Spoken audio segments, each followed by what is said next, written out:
Should foreign military or police forces be brought onto American soil? And should they be able to engage and police American citizens?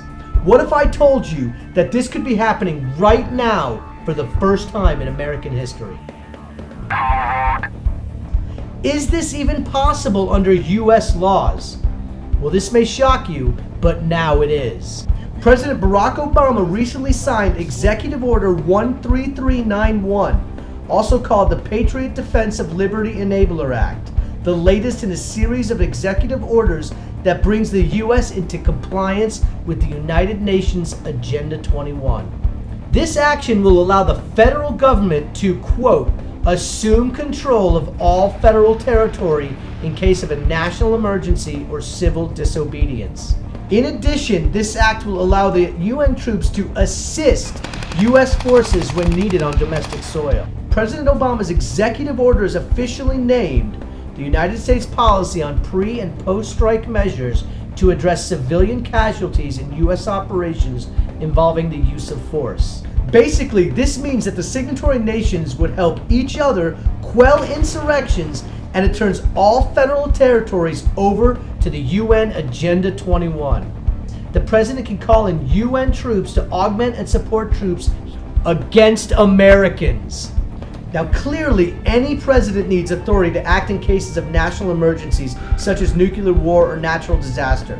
But who should be authorized to enforce civil order, and under what rules? Attorney General Loretta Lynch announced at the United Nations that her office would be working in several American cities to form what she called the Strong Cities Network, a law enforcement initiative that would encompass the globe. This is what concerns me and the Rogue Underground, because this reeks of the New World Order.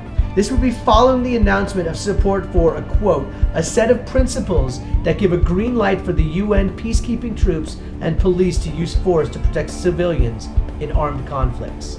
Use force to protect civilians in armed conflicts. What do you think? Is this being implemented to protect or oppress? And who is to decide what degree of civil unrest constitutes cause for foreign armies to take action?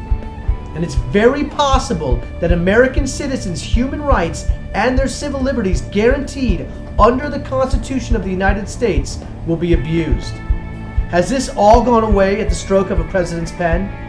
The deployment of United Nations combat troops would require federalization of police in order to set a global standard of law enforcement.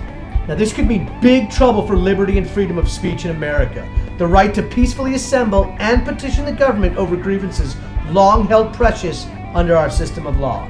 Do we want foreign troops policing American citizens at the whim of a would-be dictator president in the United States? Hit that subscribe button and welcome to the Rogue Underground. In addition, this executive order lays the groundwork for the International Police Agency, Interpol, to do what the president cannot legally justify doing. They would not even be American citizens who have taken an oath to protect the Constitution and national interests like our armed forces are. Does giving the President of the United States more power to decide what is civil unrest and who the enemy is with no restraints on his or her authority something that will make our nation safer? Or could it have the exact opposite result?